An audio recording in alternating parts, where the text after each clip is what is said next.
देखिए आज हम लोगों को क्या सीखना है, अनुस्वार। क्या सीखना है? अनुस्वार। अनुस्वार क्या होता है? नाक से निकलता है। अनुस्वार की आवाज कहाँ से निकलती है? नाक से। अनुस्वार हम किसको कहते हैं?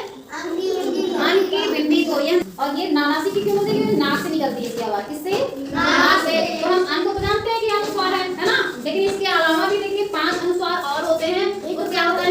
अंक। क्या होता है? उसको हम लोग अंक का बोलते हैं। अंक होता है। क्या होता है? अंक। या ठीक है। और रा और ना और मा, ये भी क्या होते हैं? अनुस्वार होते हैं। इनको जब हम बोलते हैं तो जो आवाज निकलती है वो नाक से निकलती है। बोलिए ना। और फील करिए कि नाक से निकल रहा है ना, निकल रहा है ना। और देखिए अड़ा या और अंग नाक से निकलती है वो ना। हाँ, और नाक बंद कर लो तब बोलो या बोलो। निकला सही से? नहीं निकला। और नाक बंद कर लो, ना बोलो। नाक बंद करो, ना बोलो। ना निकला?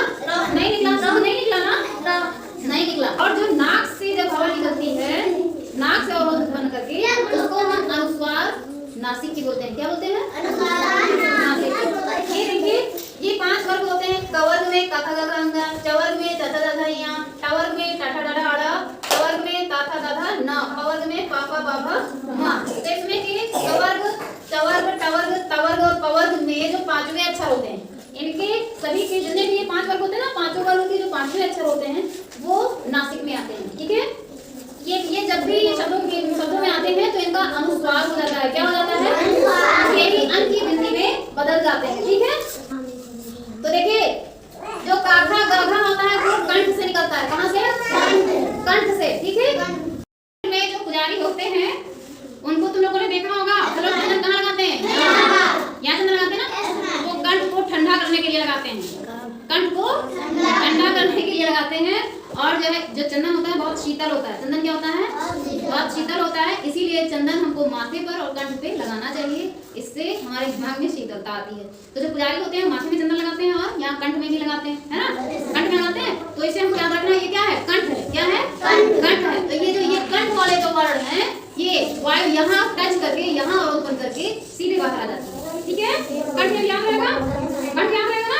ये कंठ है और कंठ यहीं पर वायु टच करती है कंठ को, और कंठ को छू करके सीधे बाहर आ जाती है। क ख ग घ। बोलो तुमको ये लगेगा कि ये वर्ड कहीं भी हमारा मुंह टच नहीं कर रहा, सीधे आ रहा है, ये लग रहा है। लेकिन जो वायु होती है वो कहाँ टच करती है? कंठ को टच करती है, अंदर, बाहर नहीं, यहाँ नहीं, इसके अंदर। ठीक है। ये क्या है? कंठ है। क्या है? कंठ है। तो एक का ख ग घ कंठ से। और देखिए जो चा छा दाना होता है वो तालु से। जीभ के जस्ट ऊपर जो है वो क्या है? तालु। देखिए बोलिए, देखिए जीभ कहाँ टच कर रही है? टच कर, बोलो चा छा ज। बोलो बोल के महसूस करो कि हमारी जीभ किसको टच कर रही है? चा। हाँ, चा ऊपर टच कर रही है ना। तो ये क्या है? तालु है। क्या है? तालु। ये जितने भी वर्ड हैं ये कहाँ से निकलते हैं? तालु से। कहाँ से निकलते हैं? तालु से। वर्ड जो होते हैं अवरोध से उत्पन्न होते हैं। अगर हम मुंह खोले ही रहे और वो कुछ बोले तो बोल पाएंगे नहीं, बोल पाएंगे। तो फिर देखिए टा बोलो, टा ठ ड ढ, टा ठ ड ढ। मैंने बोला देखिए जुबान ऐसे टेढ़ी हो रही है। अगर टेढ़ी नहीं करेंगे तो टाठा टाठा नहीं निकलेगा। टेढ़ी ऐसे ऊपर हो जाती है ना, ऐसे होती है ना। तो वो क्या है? मूर्धा है। क्या है? मूर्धा है। वो क्या है? जहाँ पर हमारी टेढ़ी होकर के हमारी जुबान जिसको टच करती है वो मूर्धा है। उस जगह को क्या कहते हैं? मूर्धा कहते हैं। अभी मुझे नहीं पता था कि हमारी जुबान जो ऐसे पलट के जहाँ पर होती है उसको क्या कहते हैं, है ना? उसको क्या कहते हैं? मूर्धा कहते हैं। और उस हवा जो निकलती है हमारे गले से और जो मूर्धा को टच करके निकलती है, यानी अवरोध कहाँ से उत्पन्न होता है? मूर्धा से। तो वहाँ से कौन से अक्षर निकलते हैं? टवर्ग वाले, ट ठ ड ढ। ठीक है। फिर देखिए ये ता है। ये तवर्ग वाले में त थ द ध। इधर वाले 5 अक्षर हमारे नासिक से निकलते हैं, नासिका से निकलते हैं। ठीक है। ये हमको याद रखना है। इधर 5 वर्ग के 5वें अक्षर, पंचम अक्षर, ये नासिका से निकलते हैं। हम लोग बोल करके देखेंगे। फिर बोलिए त थ द ध। बोलो अंदर से हमारी जुबान दांत को टच कर रही है ना? बोल करके फील करो, त थ द ध। दांत को टच कर रही है। Yes ma'am. तो यानी कि ये से कहाँ निकलते हैं? दांत से। कहाँ से? दांत से। तो इसको हम बोलेंगे दंत। क्या बोलेंगे? इनका उच्चारण कहाँ से होता है? दंत से। कहाँ से? दंत से होता है इनका उच्चारण। ठीक है। यानी अवरोध हमारे दंत उत्पन्न कर रहे हैं। अगर दांत ना हो तो फिर ये अक्षर निकल नहीं पाएंगे अच्छे से। फिर देखिए प प ब भ, प फ ब भ। किसको टच कर रहा है? ओठ को। बहुत अच्छा, सब लोग देख बोल करके जानते हैं ना। प फ ब भ कहाँ से निकल रहा है? ओठ से। ओठ जब ओठ से टकरा से, कहाँ से? तो ये हो गया। और देखें यहाँ सॉरी अंग यहाँ ड़ न म, इनकी जो वायु निकलती है हमारी नासिक से निकलती है, नासिका से। तो ये क्या होते हैं, ये जब शब्दों में आते हैं तो इनका अनुस्वार हो जाता है, यानी इनकी बिंदी हो जाती है। क्या हो जाता है? बिंदी। देखिए जैसे हमने गंगा, ये गंगा है ना, गंगा में ऐसे लिखते हैं, ऐसे ही लिखते हैं ना गंगा। लेकिन गंगा देखिए संस्कृत में ज्यादा करके तुमको गंगा कैसे लिखा मिलेगा, या ऐसे भी कहीं कहीं पे लिखा मिलेगा, ऐसे भी लिखा देखा है कि नहीं? नहीं देखा है तो आगे देखोगे। गंगा ये अंग आधा है, ठीक है, और गा गंगा। और इसी अंग का क्या हुआ है, अनुस्वार हो गया, इनकी बिंदी, ठीक है। जो ये पंचम अक्षर होते हैं इनका अनुस्वार हो जाता है, ठीक है। इसको अंगा ही क्यों लगाएंगे, या क्यों नहीं लगाएंगे, या अड़ा क्यों नहीं लगाएंगे गंगा में? गंगा में क्योंकि गा किस प्रकार से आ रहा है, क ख ग, यानी इसमें से आ रहा है ना, तो इसलिए इसमें का ये अंगा है, ठीक है। ग ये जो गा है इसी प्रकार का है ना, तो इसलिए इसमें का ये अंगा लगेगा। और जैसे ये मंजन है तो ये जी जा किस प्रकार का है, चवर्ग का, इसका ज छ ज झ इया, इसका पांचवा अक्षर क्या है, इया। तो देखिए इसको क्या लिखेंगे, मंजन, ऐसे भी इसको लिखते हैं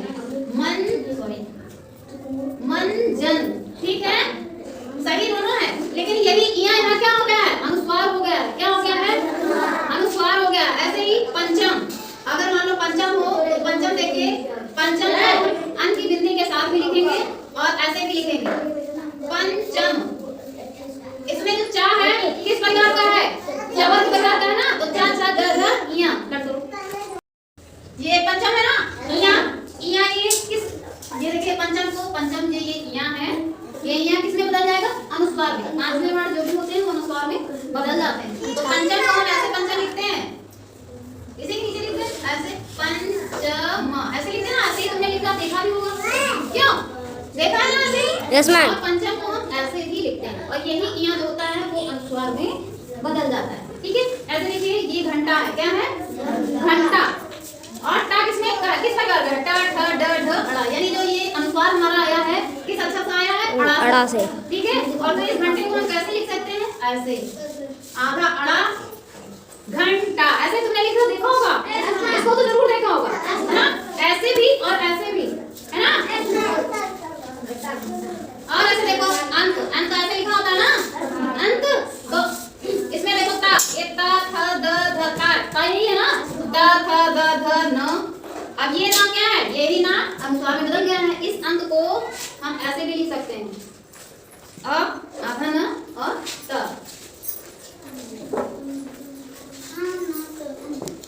आधा न और त, अंत, ठीक है। देखिए ये कंबल है, कंबल, तो ये बा किस वर्ग से है, प प ब भ हमारे पवर्ग का है ना, पवर्ग का है। तो ये अनुस्वार किसका बन के आया, मा का, किसका, मा का। और इस कंबल को हम ऐसे भी देखिए लिख सकते हैं, क अधम बल कंबल, ठीक है। ये पवर्ग का पंचम वर्ण है और इस पंचम वर्ण का क्या हो गया, अनुस्वार हो गया। क्या हो गया,